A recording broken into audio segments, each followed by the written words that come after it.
As-Safinah TV. Kitab yang sama yang kita jadikan referensi, yaitu Ta'zimul Ilmi karya Syekh Shalih Al-Utsaimin hafizahullah ta'ala, salah satu pengajar di Al-Haramain, ya, Masjidil Haram dan juga Masjid Nabawi. Ikhwas sekalian, poin yang mungkin terlewat di pertemuan yang lalu adalah perkataan muallif, wa usulu najasatil qalbi thalath. Jadi ada 3 dasar yang termasuk ke dalam najasatul qalb. Najasah itu apa?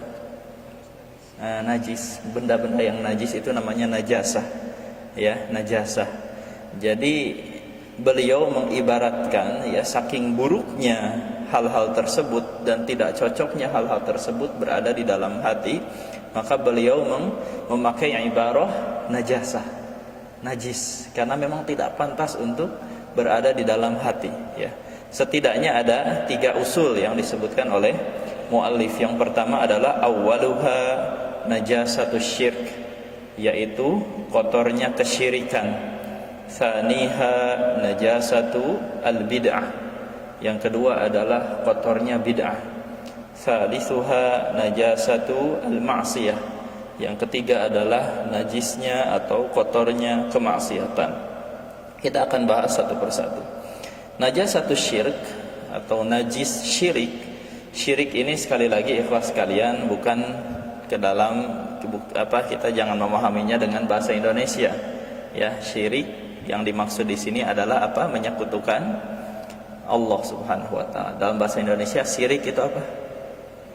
Iri, dengki, dan ini tentu saja bukan kajian kita, ya. Syirik, menyekutukan Allah Subhanahu wa taala, itu tempatnya di dalam hati.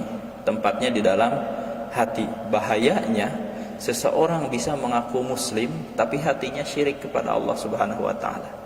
Ya, ini adalah jenis orang yang dikatakan oleh Allah Subhanahu wa taala sebagai orang munafik, sebagai orang munafik. Ketika kemunafikannya ini, ya, mendarah daging sampai keluar dari lisan dan perilakunya, lalu seolah-olah orang sudah mulai menyadari bahwasanya kesyirikannya ini seolah-olah mulai tampak sedikit demi sedikit. Walaupun dia mengaku muslim, ini tingkatannya sudah naik, bukan lagi kemunafikan. Dalam istilah syariat kita disebut dengan zindiq, disebut dengan zindiq. Jadi pelaku-pelaku akidah-akidah atau orang-orang yang memiliki akidah-akidah yang sesat, yang semula menyembunyikan sekarang sudah menampakkan. Nah, ini ikhwas sekalian, syirik itu sekali lagi ada 2 macam. Ada syirik akbar. Syirik akbar, ya, kalau kita definisikan secara sederhana, yaitu menyekutukan Allah Subhanahu wa taala dengan penyekutuan yang jelas. Ketika ia berkeyakinan bahwasanya ada zat selain Allah Subhanahu wa taala yang pantas untuk diibadahi, yang pantas untuk diibadahi. Ia pantas untuk dijadikan alat atau istilahnya dijadikan objek ketika dia berdoa. Ia pantas untuk dimintai pertolongan selain Allah. Ia meyakini bahwasanya ia bisa memberikan manfaat ataupun kemudaratan. Ini masuk ke dalam kategori syirik akbar. Dan syirik akbar, ikhwas sekalian, bisa mengeluarkan seseorang dari Islam, menghapuskan semua amalan. Seandainya dia beramal dengan amalan yang paling baik, bahkan seandainya ia seorang nabi dan rasul pun, ketika ia menyekutukan Allah Subhanahu wa taala dengan sesuatu yang lain, maka hapuslah amalannya. Allah Subhanahu wa taala berfirman, ya, setelah menyebutkan para nabi, Allah Subhanahu wa taala berfirman, walau asyraku la habita anhum ma kanu ya'malun. Seandainya mereka para nabi berbuat syirik, niscaya hapuslah semua yang mereka kerjakan. Ya, bahkan Rasulullah sallallahu alaihi wasallam dalam tanda kutip diancam oleh Allah Subhanahu wa taala dengan ancaman yang serupa. Wala in asyrakta la yahbatanna 'amaluka wa la takunanna minal khasirin. Jika engkau berbuat syirik, menyekutukan Allah Subhanahu wa taala dengan sesuatu, niscaya akan benar-benar hapus amalanmu wahai Nabi Muhammad, ya, dan engkau akan benar-benar menjadi orang-orang yang merugi. Syirik ini bahaya. Jadi ikhwas sekalian, jangan sampai ada di dalam hati kita anggapan ada zat lain selain Allah Subhanahu wa taala di antara makhluk-makhluk Allah yang bisa kita beribadah kepadanya. Sujud, berdoa, meminta pertolongan, takut kita, berharap kita, dan hal-hal lain yang termasuk ke dalam ruang lingkup ibadah. Jangan sampai ada yang kita palingkan kepada selain Allah Subhanahu wa taala. Itu jenis yang pertama. Syirik jenis yang kedua adalah syirik asghar, syirik yang kecil. Syirik yang kecil. Allah Subhanahu wa taala dan Rasulnya di dalam Al-Qur'an maupun hadis menggolongkannya ke dalam syirik, tapi dihukumi atau istilahnya pada kenyataannya, ya, ada qarinah atau indikasi-indikasi lain yang menyebutkan atau memalingkan dari maknanya yang semula syirik akbar menjadi syirik yang asghar, syirik yang kecil. Misalnya riya. Rasulullah SAW menyebutkannya dengan asyirkul khafi, kesyirikan yang tersembunyi. Ketika seseorang riya ingin dipuji oleh makhluk-makhluk Allah Subhanahu wa taala, padahal yang semestinya ia harapkan pujiannya adalah Allah Subhanahu wa taala, maka ia sudah menyekutukan Allah Subhanahu wa taala dengan makhluknya. Ya, ini bahaya. Kemudian apalagi yang disebutkan oleh Rasulullah sallallahu alaihi wasallam dalam hadisnya, man halafa bi ghairillahi faqad kafara aw asyraka. Barang siapa yang bersumpah dengan selain Allah Subhanahu wa taala, maka dia telah kafir atau musyrik, ya. Para ulama di sini menggabungkan dengan hadis-hadis yang serupa. Mereka menghukumi bahwa yang dimaksud dalam hadis ini adalah syirik yang asghar, ya. Dan ikhwas sekalian, contohnya bagaimana bersumpah dengan selain Allah. Ini hati-hati, ya. Terkadang tidak terasa. Demi Allah, demi Rasul. Ini contoh, ya, demi Rasulullah. Ini kalau demi Allahnya itu masih aman. Tapi kalau ditambah dengan demi Rasulullah, ini tidak boleh. Karena Rasulullah tidak bisa dijadikan alat untuk bersumpah atau objek untuk bersumpah. Makhluk Allah Subhanahu wa taala hanya boleh bersumpah dengan zat Allah Subhanahu wa taala sang pencipta, ya. Sedangkan makhluknya tidak boleh.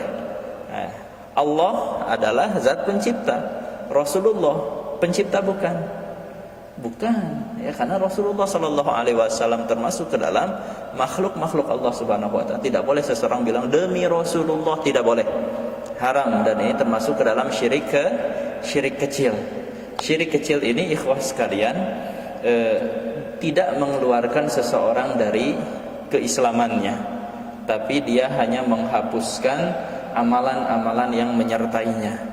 Misalnya orang sholat riya, dibagus-bagusin karena di sampingnya ada camer, tahu camer?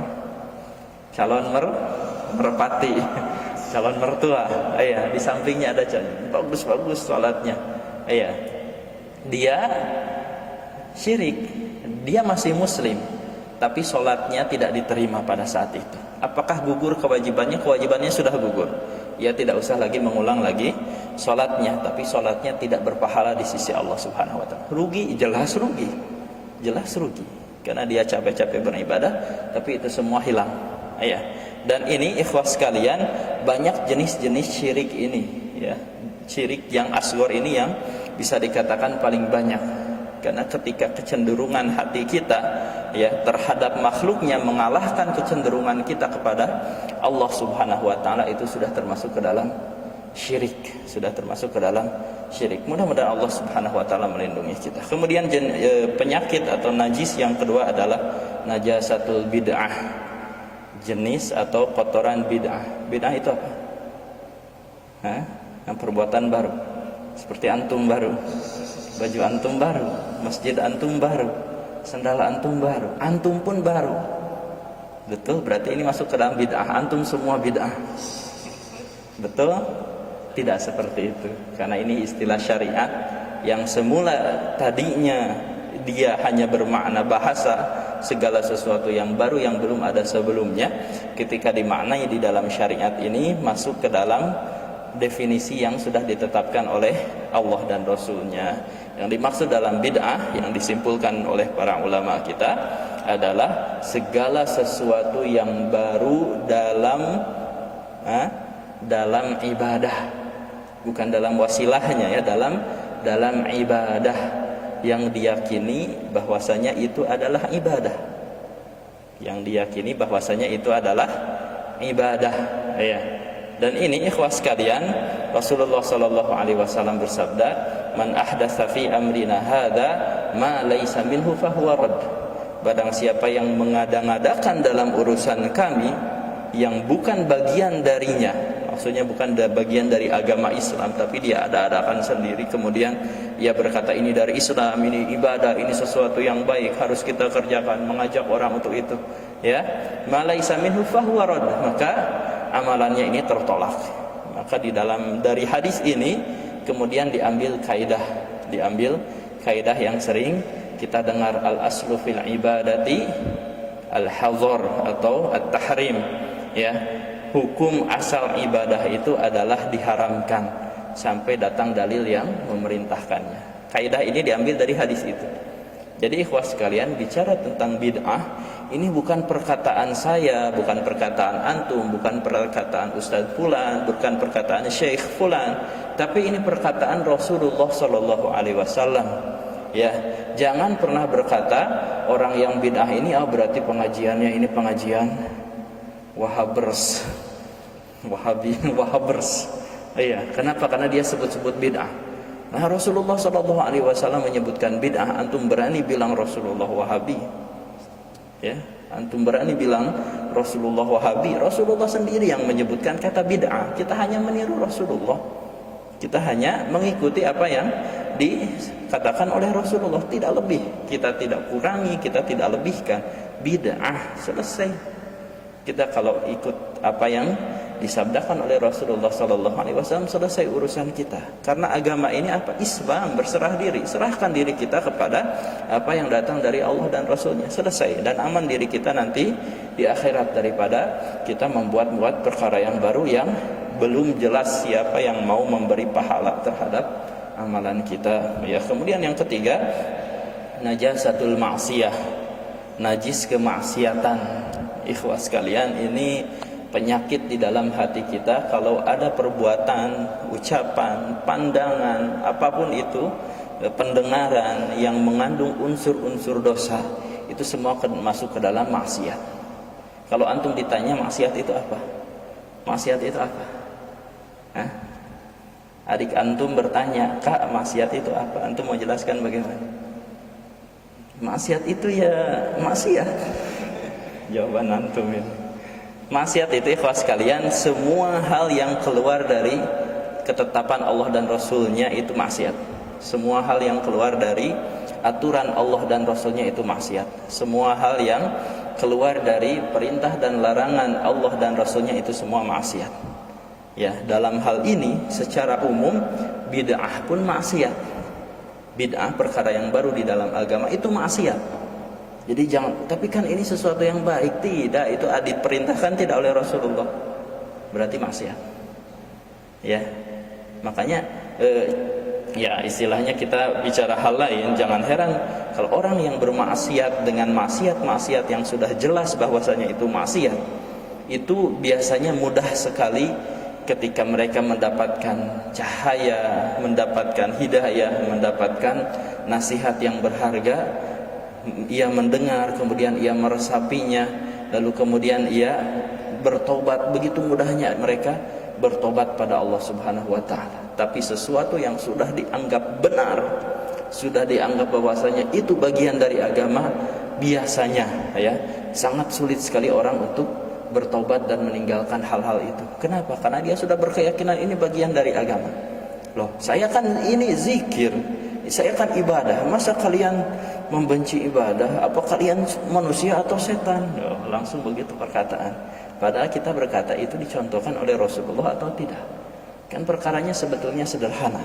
Ya, Sekali lagi tentu saja kalau bicara maksiat kita tidak mengidentikan kemaksiatan bid'ah dengan kemaksiatan yang lain. Kemaksiatan yang kita bicarakan di sini sudah jelas, ya hal-hal yang mengandung dosa, pandangan yang mengandung dosa, pendengaran yang mengandung dosa, ucapan yang mengandung dosa, semuanya akan terekam lengkap dan jelas langsung masuk ke dalam relung hati kita yang paling dalam. Jika itu bertahan, tidak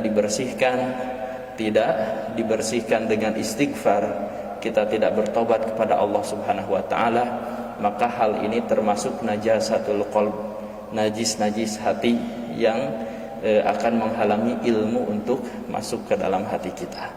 Ya, sekali lagi ikhwas sekalian, syair yang sudah sering kita dengar, perkataan Al-Imam Asy-Syafi'i rahimahullahu taala, dinisbatkan kepada beliau, walaupun ada juga yang meragukan penisbatan perkataan ini kepada Al-Imam Asy-Syafi'i rahimahullahu taala. Beliau berkata, syakautu ila waqi'in su'a hifdi, aku mengeluh kepada Waqi' guruku buruk tentang buruknya hafalanku. Fa arsyadani ila tarkil ma'asi, maka ia mengarahkanku atau menunjukkanku untuk meninggalkan kemaksiatan. Fa innal ilma nurun, ya, fa innal ilma nurun wa nurullahi la yu'ta li 'asi. Wa qala fa innal ilma nurun wa nurullahi la yu'ta li 'asi. Ia berkata bahwasanya ilmu itu adalah cahaya, dan cahaya Allah Subhanahu wa taala tidak akan pernah masuk ke dalam hatinya orang-orang yang bermaksiat. Jadi ikhwas sekalian, mungkin di satu saat, di satu hari antum mengalami di saat ilmu itu begitu sulit masuk ke dalam hati antum, entah itu hafalan Quran, hafalan hadis, kemudian nasihat-nasihat yang berharga, kita selalu menanggapinya dengan tanggapan yang negatif. Oh dia ini nyindir saya, oh dia ini menjelek-jelekan saya, oh dia ini membenci saya. Padahal yang disampaikan yang baik-baik. Biasanya di dalam hati kita itu ada 3 najis yang disebutkan oleh mu'alif tadi. Ya, maka usahakan bersihkan semuanya agar hati kita senantiasa bening. Wallahu a'lam bishawab. Kita cukupkan kajian kita sampai di sini. Kita akan sambung lagi di pertemuan depan insyaallah taala. Assalamualaikum warahmatullahi wabarakatuh.